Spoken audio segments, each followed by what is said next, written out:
바울은 소아시아 전도를 막으시고 드로아에서 강을 건너 유럽으로 들어가게 하셨죠. 빌립보, 데살로니가, 베레아를 거쳐 아덴까지 왔습니다. 하나님은 그 당시 종교, 철학, 미술, 문화를 상징했던 아덴을 거쳐 상급과 쾌락의 도시인 고린도로 이끌어 가십니다.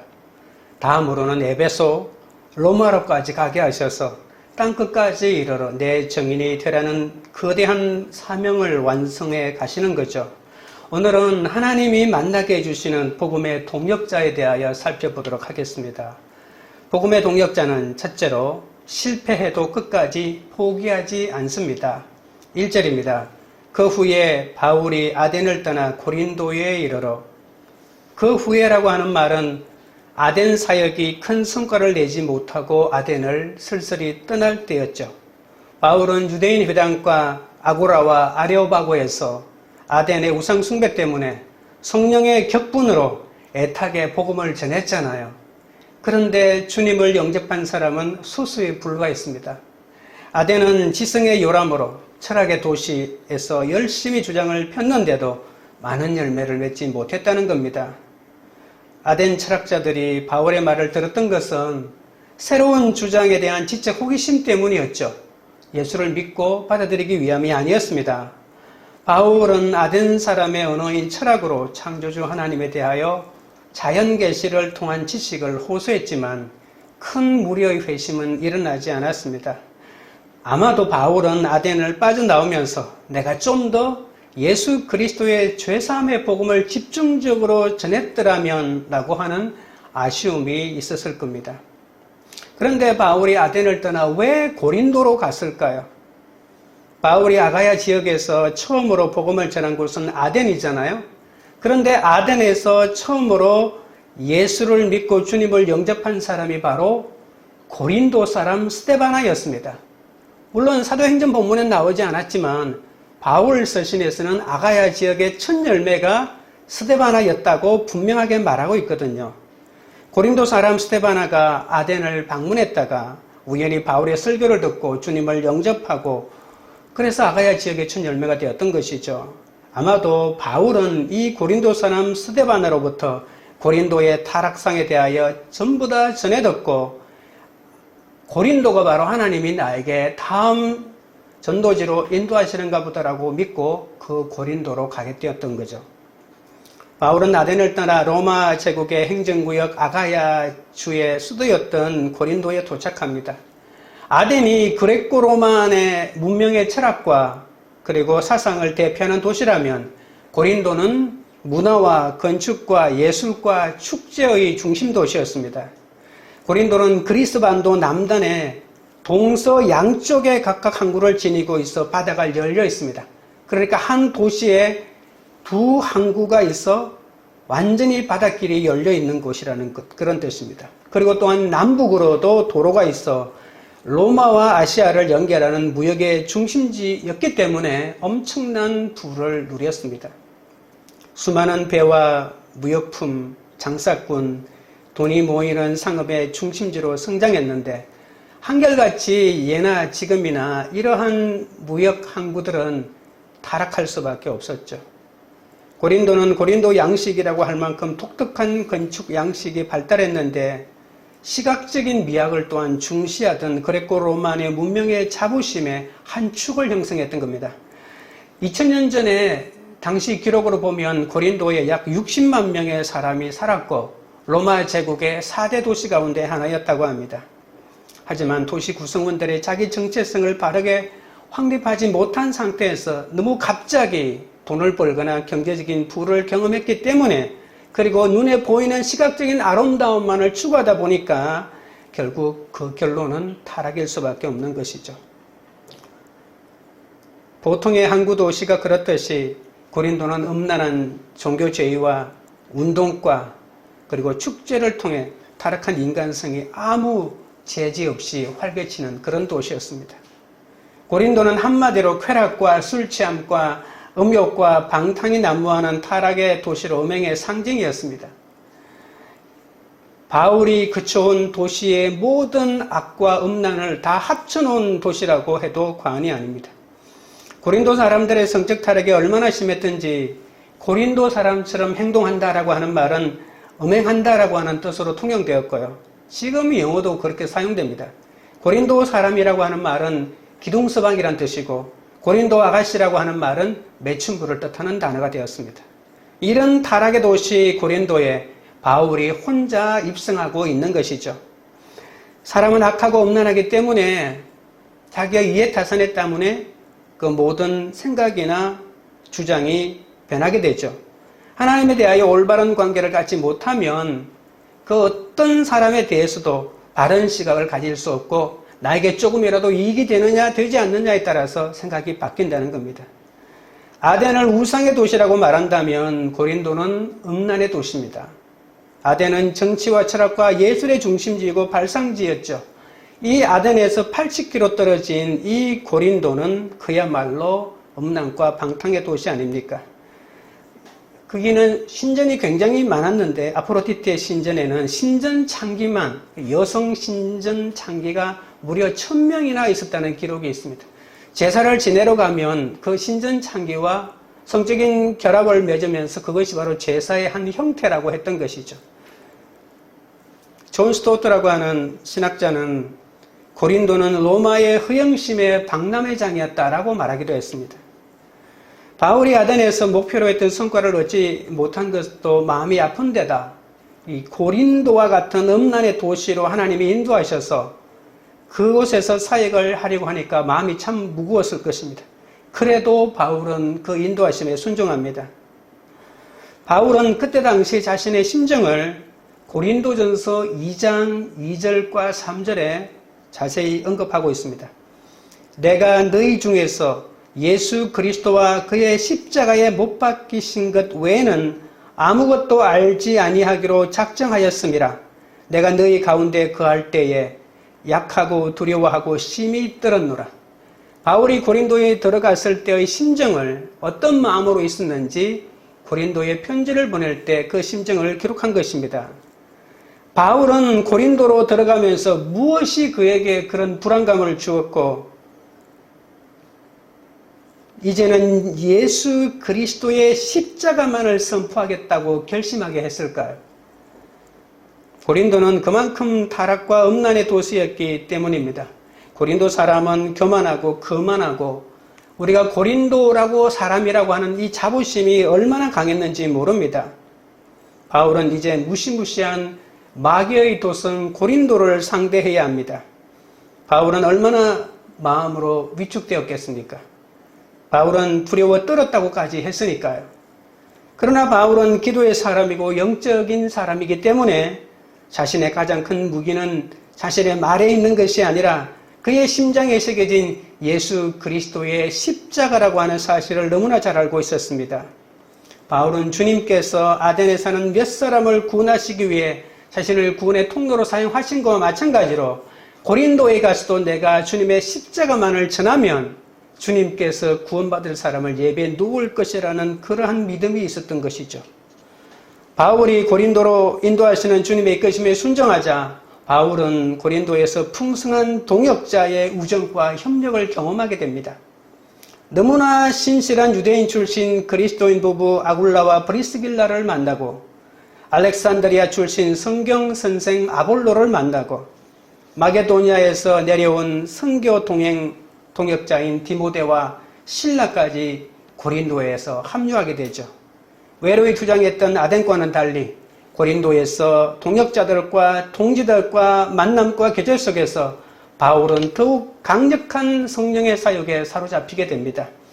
그때 바울은 가슴을 꿰뚫는 화살처럼 영혼을 파고드는 복음의 진수를 화산처럼 분출하기 시작했던 것이죠. 적용 질문 드립니다. 여러분은 두려울 때 포기하나요? 동역자가 있음을 믿고 끝까지 순종하나요? 둘째는 생업을 같이 함으로 동역자가 됩니다. 2절입니다. 아굴라라 하는 본도에서 난 유대인 한 사람을 만나니 글라우디오가 모든 유대인을 명하여 로마에서 떠나라 한 고로 그가 그 안에 브리스길라와 함께 이달리아로부터 새로운지라 바울이 그들에게 가매. 거대한 타락의 도시 고린도에 주님의 복음을 전하기 위해 홀로 고린도를 찾은 바울을 위해 주님께서 미리 아굴라 부부를 예비해 두셨습니다. 바울은 고린도에서 소아시아의 북단인 본도 출신 유대인 아굴라와 그의 아내 브리스길라를 만나게 됩니다. 복음은 혼자 전하지 못하죠. 그래서 하나님은 언제나 동역자를 만나 그들과 협력하게 하십니다. 아굴라라고 하는 이 남자는 이스라엘 땅에서 태어난 유대인이 아니라 특히 북동쪽에 있는 본도라고 하는 곳에서 태어난 유대인이죠. 그러니까 디아스포라 유대인입니다. 헬라어를 모국어로 사용하던 디아스포라 유대인이기 때문에 본도를 떠나 로마에 이주하여 정착한 천막 제조업자였다고 합니다. 단순히 텐트를 만들었다기보다는 아마도 가죽 제품을 다루는 장인이었을 겁니다. 그런데 로마에는 그 당시 약 2만 명에 가까운 유대인들이 살고 있었는데 주후 50년경에 유대인들이 폭동을 일으킵니다. 그런데 보통 폭동은 정부에 대항하는 거지만 이때 유대인들이 일으켰던 폭동은 로마 제국에 대한 정치, 사회적인 폭동이 아니라 그리스도를 부정하는 유대인들이 예수를 믿는 유대인들을 박해하면서 생긴 유대인 사이에서 일어난 폭동이었습니다. 여러분, 유대인들이 자기 땅 로마 제국의 수도 한가운데에서 서로를 때리고 폭력을 가하고 폭동을 일으키니 황제가 어떻게 생각했겠습니까? 그때 황제 글라우디우스 1세가 로마 시민권을 갖지 못한 유대인들은 모조리 로마에서 추방해버립니다. 로마에서 추방당한 아굴라 부부는 아마도 로마 시민권이 없었던가 보죠. 그래서 이들은 고향인 본도로 돌아가지 않고 고린도로 이주하여 그곳에서 천막 제조업을 새롭게 시작하는 거죠. 로마에서 유대인들이 폭동을 일으키고 추방당할 때 이 아굴라 부부는 이듬해 고린도로 와서 정착했다고 했죠. 여러분, 지정예를 중심으로 로마 제국이 얼마나 방대합니까? 그런데 왜 하필 고린도로 왔습니까? 너무나도 넓고 넓은 로마 제국에서 왜 고린도로 이주했냐는 겁니다. 로마 제국의 카이사르가 100년 동안 방치했던 식민지 이 고린도라고 하는 도시를 대규모로 재건하면서 100년 동안 폐지했던 이스트미아라고 하는 경기를 열기 시작합니다. 그리스 전역에서 수많은 사람이 몰려드는 이스트미아 경기는 2년마다 열리고 그리고 4년마다 열리는 경기를 그 당시 올림픽이라고 했습니다. 천막 제조업자들에게 이스트미아 경기는 얼마나 큰 대목인지 모릅니다. 여러분, 대목이라고 하는 말을 아시죠?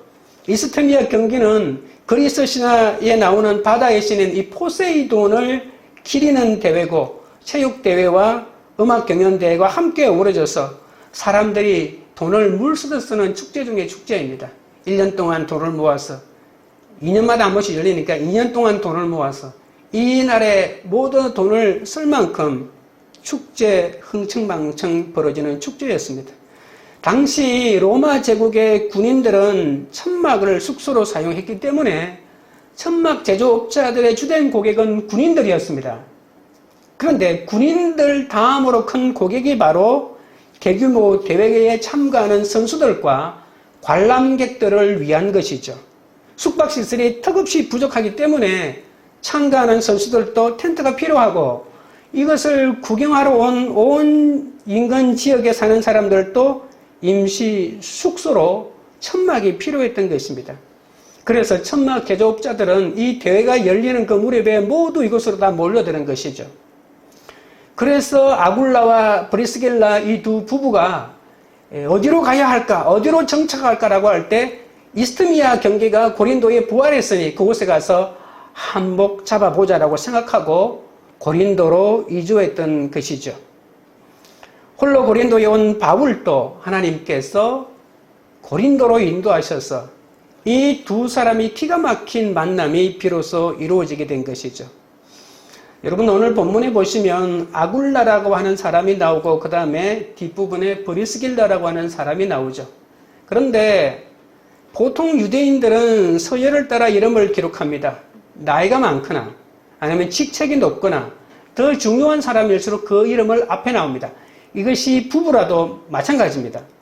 성경에 아굴라와 브리스길라 부부를 언급할 때 남편 아굴라를 먼저 언급하는 곳은 한 곳밖에 없습니다. 나머지는 항상 아내 브리스길라를 먼저 언급하고 있거든요.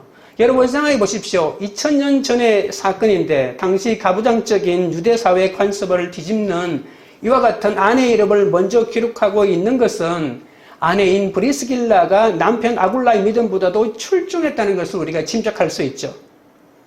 아굴라는 로마에서 잘 살아보려고 갔다가 재산까지 몰수당했죠. 추방당하니까 가져올 게 뭐가 있겠습니까? 모조리 재산도 압수당하고 공장도 압수당하고 그냥 빈털터리로 나왔는데 자신의 살점을 뜯어내는 고통으로 쫓겨나지 않았습니까? 그런데 여러분, 보통 남자가 경제적인 파산을 당하면 부부가 함께 살아내기가 쉽지 않죠. 이혼을 하거나 헤어지거나 어떤 사단이 일어나는데 브리스길라라고 하는 이 사람은 로마의 귀족 브리스가 가문의 여자로 대단한 신분이었다고 하는 주장이 있습니다. 흉년이 들어 모든 것을 빼앗긴 식민지 노예인 남편을 따라 고린도로 갔던 것이죠. 브리스길라는 보통 브리스가라고 하는 말의 애칭입니다. 원래는 브리스가인데 애칭으로 브리스길라라고 하는 말을 써온 것이죠. 그러니까 귀족 집안의 사람이 보잘것없는 유대인 남편을 따라서 실패했음에도 불구하고 잘 먹고 공장을 유지하는 돈 많은 사람일 때는 남편처럼 대조해 줄 수 있지만 망해서 쫓겨나가고 추방당하는데 그런데도 불구하고 이 브리스길라는 그 남편을 따라간다는 것입니다.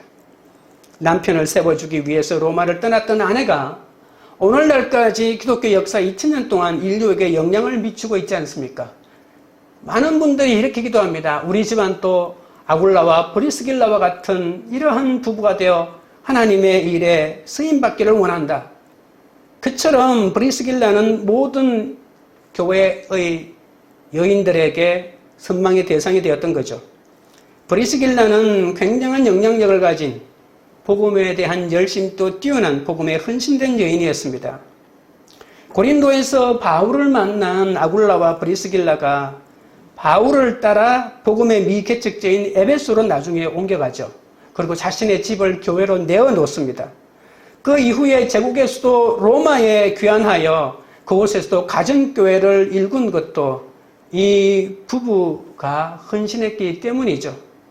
여러분, 바울은 위기에 처했을 때마다 이 아굴라와 브리스길라 이 부부의 도움을 받고 어려움을 극복해내고 이 부부는 바울을 위해서 자신의 목숨까지도 걸었던 그러한 헌신된 사람이었습니다. 이 모든 헌신이 바로 이 아내 브리스길라의 주도로 이루어졌다는 것이죠. 그럼 남편 아굴라는 믿음이 없는 사람이냐? 그렇지 않습니다. 남편 아굴라도 주님의 통로로 자기보다 앞서가는 아내 브리스길라를 탓하거나 제동을 걸기는커녕 자기보다 영적으로 앞선 아내를 적극적으로 도와주었던 것이죠. 아내가 남편에게 복종의 언어를 사용할 때 종속된다고 생각하는 사람이 많습니다. 어떻게 복종할 수 있느냐라고 하는데요. 하나님께서는 더 높이 평가해 주시고 존귀하게 여겨준다는 사실을 아셔야 합니다. 그저 아내의 자리를 끝까지 지키고 남편에게 순종하는 것이 돌아오지 않는 내 남편을 성령의 권면으로 성령의 위로를 받고 성령의 음성을 듣게 만드는 비결이라고 하는 사실입니다. 브리스길라의 이런 헌신으로 주님은 그 브리스길라에게 별처럼 빛나게 해주셨습니다. 흉년의 때 모든 사람이 떠나는 그때에 남편과 아내 역할에 순종하려고 함께 하는 것, 이것이 얼마나 귀한지 모릅니다. 돈이 아닌 때에 따라 순종해야 하고 특별히 흉년의 때, 이 떠남의 때일수록 순종해야 하는 것이죠. 3절입니다. 생업이 같음으로 함께 살며 일을 하니 그 생업은 천막을 만드는 것이더라. 브리스길라와 아굴라 부부는 전임 사역자가 아니죠. 자기 직업으로 생업에 종사하면서 헌신하는 평신도 사역자라는 것이죠. 신실하고 충성스럽게 사도 바울을 도와서 세계 복음화에 앞장서는 사도행전의 모델 같은 인물입니다. 바울 시대에는 성도들이 헌금을 통해서 목회자와 선교자를 사례비를 주고 생활비를 뒷받침해주는 그런 제도가 없었습니다. 모두가 일을 해서 돈을 벌면서 복음을 전했던 것이죠. 일종의 전문인 선교사, 자비랑 선교사였던 겁니다. 바울은 이런 아굴라와 브리스길라 집에서 유숙하면서 그들과 함께 일하고 함께 지냈다고 합니다. 바울이 의도적으로 아굴라를 찾아갔던 것이죠. 무엇 때문에 찾아갔을까요? 아마도 취직을 부탁하러 갔을 겁니다. 바울은 원래 바리새인으로서 바리새인 율법학자들처럼 자신의 생계를 꾸릴 합당한 직업을 가지고 있었습니다. 여러분, 바리새인들은 성경을 가르쳐주고 그 대가로 돈을 받는 것을 금지했거든요. 그래서 자기가 배운 성경을 가르쳐주는 것으로 밥벌이를 할 수 없으니까 자신의 생계는 자신이 책임을 져야 했습니다. 그래서 유대인 부모는 어릴 때 아이들에게 성경을 가르치는 것과 동시에 부유하든 가난하든 어린 아들에게 반드시 한 가지씩 기술을 가르쳤던 것이죠. 바울이 태어난 이 타수라고 하는 도시는 교육도시, 타수의 가장 큰 특징은 교육도시고 대학이 굉장히 많았습니다. 그 다음으로 천막 제조에 사용되는 이 피륙 생산지로도 유명했습니다. 피륙 생산지가 유명했기 때문에 피륙 공장들이 많았고 그 기술자들이 많았기 때문에 아마도 이 부모는 이 바울에게 여러 기술보다도 이 가죽 제품을 다루는 천막 제조업자의 기술을 익히게 했던 것이죠. 천막 기술자들이 많은 다소 지역 사람이었기 때문에 자연스럽게 천막에 대한 기술을 습득한 바울은 복음을 전도하면서 이 기술을 사용했던 겁니다. 그런데 여러분, 어떤 학자의 연구에 의하면 아굴라 부부는 지금으로 말하면 주상복합체 같은 건물에 살면서 아래층에는 공장을 설치하고 위층에는 거주하는 이런 형태를 가지고 있었다고 하거든요. 그러니까 천막 제조업체를 운영했다고 볼 수가 있는 거죠. 이것이 사실이라면 바울이 이 공장에 취직하러 갔다고 하는 말이 맞는 말이고, 우리가 방금 읽었던 3절 뒷부분, 이 2절 뒷부분에 찾아갔다라고 하는 말도 취직을 부탁하러 갔다고 볼 수가 있는 것이죠. 그리고 3절에 있는 것처럼 함께 거하면서, 함께 일하면서, 함께 복음을 전하는 일까지도 함께 했다고 볼 수가 있습니다. 천막 제조 기술을 가진 바울은 이렇게 로마 제국의 수도 로마로부터 추방당해 고린도로 이주한 이 천막 제조업자 아굴라 부부를 만나서 주중에 함께 천막을 제조하고 판매하면서 숙식을 해결받았던 것이죠. 고린도에서 바울과 아굴라 부부의 만남은 우연히 이루어진 만남이 아닙니다. 지중해를 건방으로 하는 로마 제국이 얼마나 넓은데요. 두 사람이 하나님의 인도하심 끝에 우연히 만나 조우한 것처럼 보이지만 하나님의 치밀한 인도하심이 있는 거죠. 시공을 초월한 하나님의 섭리가 거미줄처럼 치밀하게 얽혀 있는 겁니다. 여러분, 천막 제조업자 아굴라는 자신과 같은 디아스포라 유대인인데다 천막 제조 기술자인 바울을 처음에는 그저 좋은 조수로 만났다고 기뻐했을 것이죠. 이 사람, 이 고린도에서 우리가 대목을 만나 많은 텐트를 만들어 돈을 벌어야 하는데 엄청 기술이 좋은 사람 만났네. 왜 이렇게 운이 좋은가? 하나님이 돈 많이 벌라고, 로마에서 쫓겨왔는데 돈 많이 벌라고 이런 기술자 조수를 만나게 했구나라고 처음에는 생각했을 것입니다. 그러나 바울은 단순한 천막 제조 기술자가 아닙니다. 2000년 교회 역사상 가장 위대한 사도 아닙니까? 그 바울을 만난 아굴라 부부는 구원받은 그리스도인이 되는 것으로 그치지 않고 위대한 사도 바울의 동역자가 되어 하나님의 말씀인 성경에 무려 6번이나 그 이름이 기록되는 영원한 은혜를 입게 되지 않았습니까? 그리스도인이 되는 것도 은혜스러운데 그것으로 끝나지 않고 하나님의 사람 동역자, 그것도 바울의 동역자가 되는 이 기쁨, 그리고 성경에 6번이나 부부의 이름이 올라가 있는 아름다운 부부가 되지 않았습니까? 하루속히 주의 일을 하겠다고 내 삶의 터전을 뛰쳐나가면 안 됩니다. 때를 지켜야 합니다. 그리고 각자의 자리를 지키면서 복음을 전하면서 하나님의 인도하심에 귀 기울여야 합니다. 복음을 전하면서 힘든 상황에서 통하는 사람을 만나면 얼마나 좋습니까? 그러나 여기가 좋사오리라고 하면서 얼마나 쉬고 싶겠습니까? 여러분, 이 두 사람이 만나가지고 예수 믿는 것으로만 만족하고 우리 돈 많이 벌어가지고 이 고린도에서 우리도 한번 즐겨보자라고 했으면 돈 엄청 벌었을 것이고 엄청 즐거운 삶을 보냈을 것입니다. 그러나 복음의 전진은 거기서 끝났을 것 아니겠습니까? 여러분, 그 만남을 통해 힘을 공급받아 사명의 자리로 나아가는 것이 바로 믿음의 사람입니다. 여러분, 어떤 사람은 어려운 가운데에서 정말 기가 막힌 도움을 주는 사람을 만났는데 경제적인 도움을 주는 사람이구나 라고만 판단하고 그 자리에서 멈춰서는 사람이 많다는 것입니다. 구속사를 모르기 때문입니다. 하나님이 나에게 가장 좋은 것을 허락하시는데 가장 좋은 것은 경제적인 문제가 해결되고 내 자식이 좋은 곳에 가고 내가 좀 더 좋은 옷을 입고 좋은 차를 타고 좋은 집에 사는 그것으로 만족하는 삶이 아니라는 겁니다.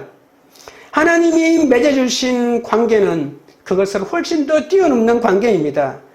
그것은 바로 구원의 사명을 이루는 것입니다. 성령께서 동역자를 허락하시는 것은 우리를 사명의 자리에 전도자로 세우기 위함입니다.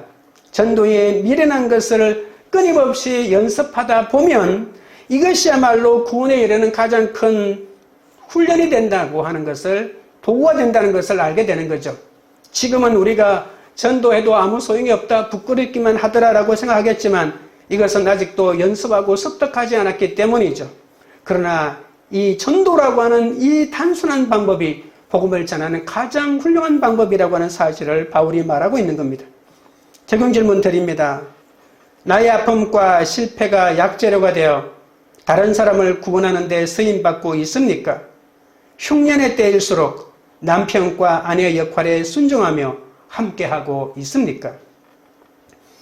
복음의 동역자 셋째는 동역의 결론은 복음을 전하는 것입니다. 4절입니다. 안식일마다 바울이 회당에서 강론하고 유대인과 헬라인을 권고하니라. 바울은 주중에는 천막을 만들고 안식일에는 회당에서 유대인과 헬라인들에게 복음을 전가하죠. 헬라인들은 회당 예배에 참석한 하나님을 두려워하는 자들, 그러니까 경건한 자들이죠. 하나님이 살아계시다. 유대인들이 전하는 하나님이 살아계시다. 나는 이제 우상 숭배를 거치고 유대교로 개종하겠다라고 결심하고 개종 교육을 받는 헬라인들도 이 해당 예배에 참석했던 것이죠. 아굴라의 집에서 아굴라와 함께 천막을 제조하며 판매하면서 숙식을 해결했던 바울은 이렇게 안식일마다 유대인 회당에서 복음을 전했던 겁니다. 바울은 안식일 중심의 회당 설교를 통해 나사렛 예수가 유대인이 그토록 오랫동안 기다리던 그리스도다. 나사렛 예수가 구약의 하나님, 그리고 아브라함과 이삭과 야곱의 하나님이 보내신 그리스도다라고 하는 이 사실을 구약 성경을 바탕으로 입증하고 설득했던 것이죠. 얼마나 간절한 마음으로 권면했는지, 권면하니라라고 하는 말이 헬라어 원어에는 미완료 시제로 되어 있기 때문에 끈질기게 계속해서 한 번으로 그치지 않고 계속 권면하고 또 권면했다는 사실을 알 수 있습니다. 여러분, 바울은 얼마 동안 이 고린도에 머물렀을까요? 일주일일까요? 한 달일까요? 무려 1년 6개월 동안 이 고린도에 머물게 됩니다. 어떻게 그런 일이 가능했죠? 아굴라와 브리스길라가 모든 숙식을 제공해 줬기 때문입니다.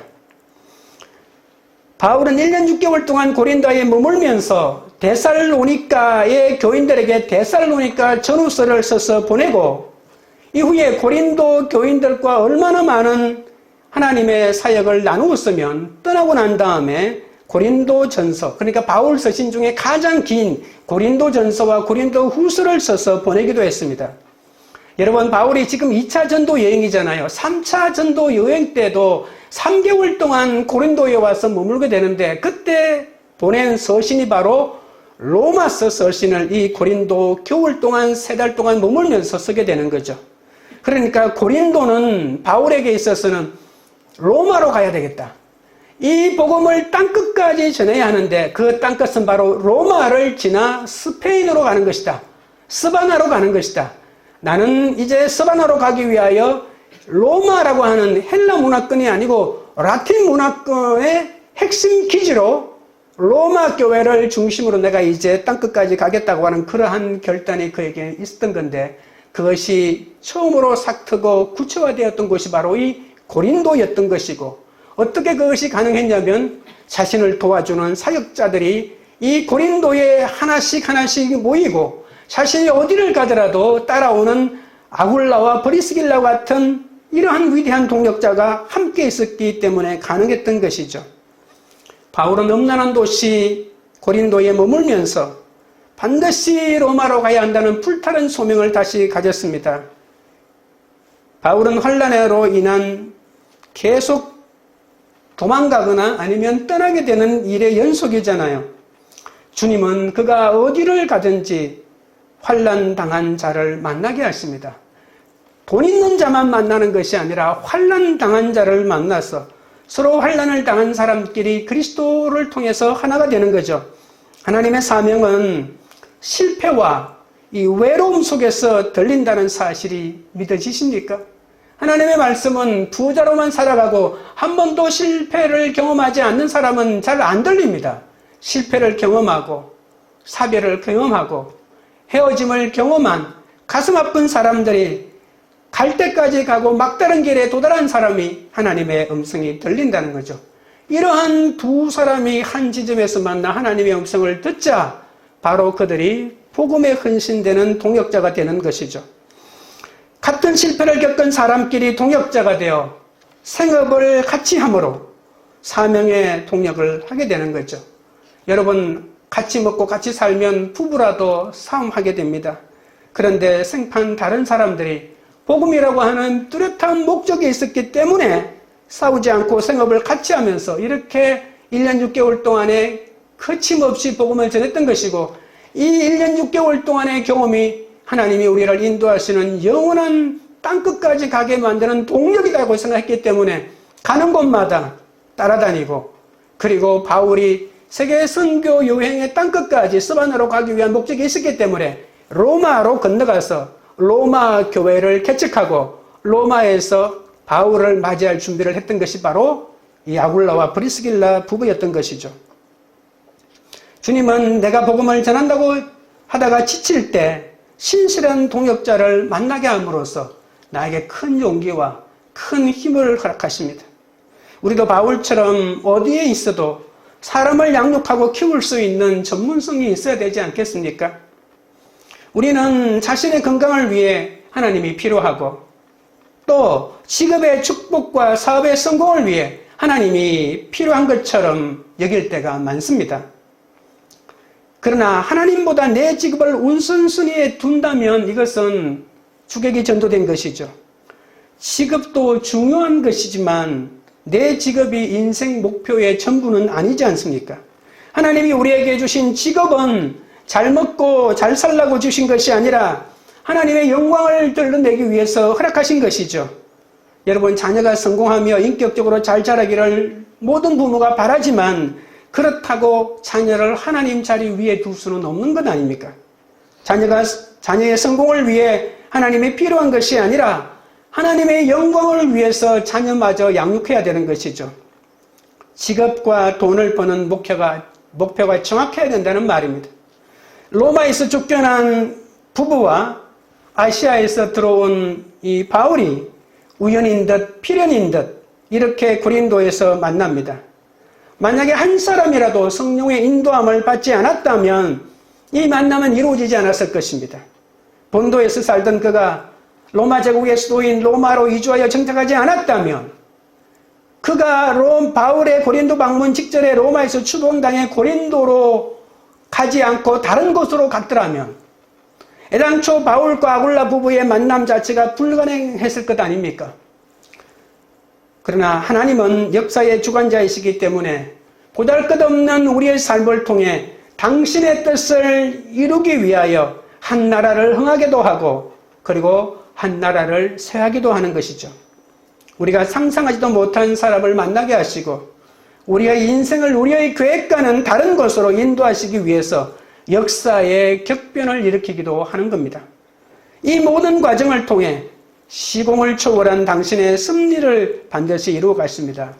그리스도인들은 그 어떤 역사의 소용돌이 속에서도 두려워하거나 또는 매일 주어진 삶에 최선을 다하는 것이 본분이라고 하는 것을 명심하셔야 합니다. 그것이 역사의 소용돌이 속에서 변함없이 하나님의 통로로 사용되는 길이기 때문입니다.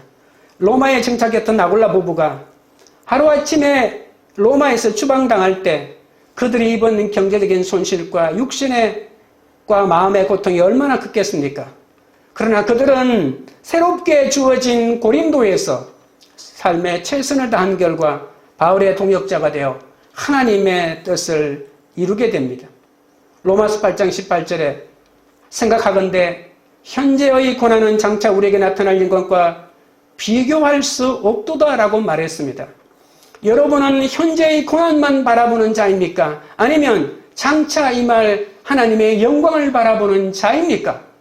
내게 임한 현재의 고난을 장차 임할 하나님 나라의 영광을 바라보고 헌신하고 투신하고 하나님의 일에 동역자로 사용될 때 우리에게는 감당할 수 없는 하나님의 영광이 나타나게 되는 것이죠. 그것은 먼 미래에 이루어질 하나님의 역사만을 바라보는 것이 아니라 현재 나에게 주어진 삶도 가장 완벽하게 하나님의 뜻대로 살아내는 그런 삶이라고 하는 것을 명심하시기 바랍니다. 하나님의 영광을 생각하며 현재의 고난을 주를 위해 그리스도를 위해 그의 복음을 위해 살아가시는 여러분 되시기를 바랍니다. 적용 질문 드립니다. 전도의 열매가 없어 지쳤을 때 힘과 용기를 주며 나를 위로해 준 믿음의 지체는 누구입니까? 좋은 만남으로 내 자리를 잘 지키고 사명을 잘 감당하고 있습니까? 말씀을 맺겠습니다. 복음의 동역자는 실패해도 끝까지 포기하지 않습니다. 교만하고 거만하고 엄난한 도시 고린도라고 해도 십자가의 복음이 있으니 주눅들 필요가 없는 것이죠. 복음의 동역자는 생업을 같이 합니다. 어렵고 힘든 흉년의 순간에도 떠나지 않고 주님을 위해 함께 살며 일합니다. 복음의 동역자는 어떤 상황 속에서도 복음을 전합니다. 아굴라 부부는 편안한 삶을 누리라고 주신 동역자가 아니라 오직 복음 전파에 매진하라는 주님의 인도하심입니다. 여러분, 서로에게 아굴라와 브리스길라가 되는 그 축복을 누리시지 않겠습니까? 찬양드리고 기도하겠습니다.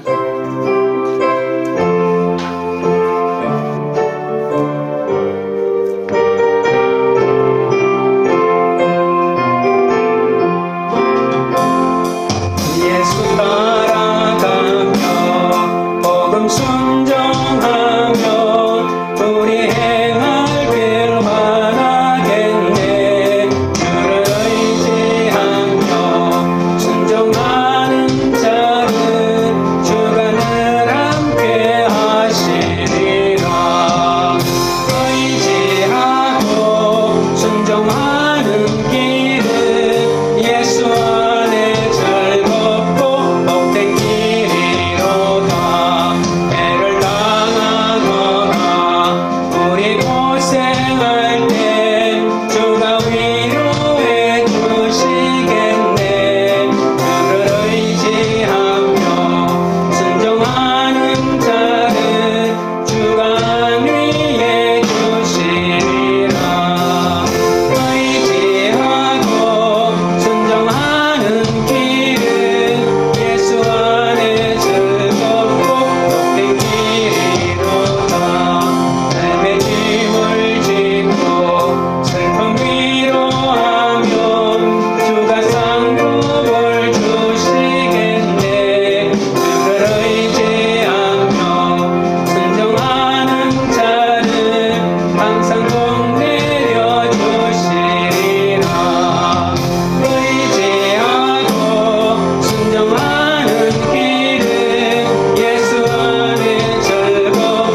실패하고 두려울 때도 포기하지 않고 하나님이 동역자를 허락하심을 믿고 끝까지 순종하게 해달라고 기도하겠습니다. 나의 아픔과 실패가 약재료가 되어 다른 사람을 구원하는 데 쓰임받게 해달라고, 흉년의 때일수록 떠나지 않고 남편의 자리, 아내의 역할에 순종하며 잘 감당하게 해달라고 기도하겠습니다. 전도의 열매가 없고 지쳐있을 때 힘과 용기를 주며 나를 위로해준 믿음의 지체가 있음을 알고 주님이 허락한 좋은 만남으로 내 자리를 잘 지키고 복음 전도의 사명을 감당하게 해달라고 주의 세 번 부른 다음에 기도하며 나가겠습니다. 주여, 주여, 주여. 거룩하신 하나님 아버지여, 실패하고 두려울 때도 포기하지 않고 하나님의 동역자를 허락하심을 믿고 끝까지 순종하게 하여 주시옵소서. 나의 아픔과 실패가 약재료가 되어 다른 사람을 구원하는 데 쓰임받게 하여 주옵소서. 흉년의 때일수록 떠나지 않고 남편과 아내의 역할에 순종하며 함께 달려가게 하여 주옵소서. 전도의 열매가 없고 지쳐있을 때 힘과 용기를 주며 나를 위로해준 믿음의 지체가 있음을 깨닫게 하여 주시고, 주님의 허락한 좋은 만남으로 내 자리를 끝까지 잘 지키며 복음 전도의 사명을 감당할 수 있도록 우리 아버지 하나님 역사하시고 인도하여 주시옵소서.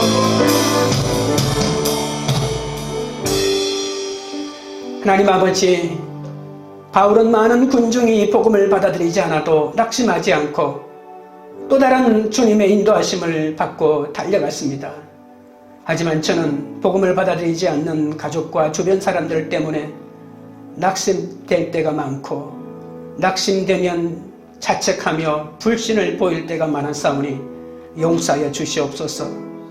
그럴 때마다 믿음의 동역자를 만나 쓰임을 얻게 하시고 다시 복음을 전하도록 붙들어 주옵소서. 성령께서 끊임없이 동역자를 허락하셔서 우리를 위로하시고 권면하심을 감사드립니다. 사람을 통해 위로하시는 목적은 오로지 우리를 사명의 자리에 다시 세우셔서 구원의 통로로 사용하기 위함임을 믿습니다. 실패와 외로움 속에서 성령의 위로를 듣게 하시고 하나님 없이 잘 먹고 잘 사는 사람이 하나님께 잊혀진 사람임을 알고 부러워하지 않게 하여 주옵소서. 복음을 전할 때 내 말은 듣지도 않고 비방하고 대적하는 사람이 많아도 낙심하며 포기하지 않게 하시고 방향을 바꾸어서라도 끝까지 사명 감당하게 하여 주옵소서. 어떤 고난 속에서도 그들을 사랑하는 일을 멈추지 않게 하시고 우리의 연약함과 수치를 고백하며 예수님을 전가하게 하여 주옵소서. 주여, 고린도라는 세상의 화려한 도성 앞에서 바울처럼 주눅들지도 두려워하지도 말고 담대히 십자가의 예수를 전하게 하옵소서.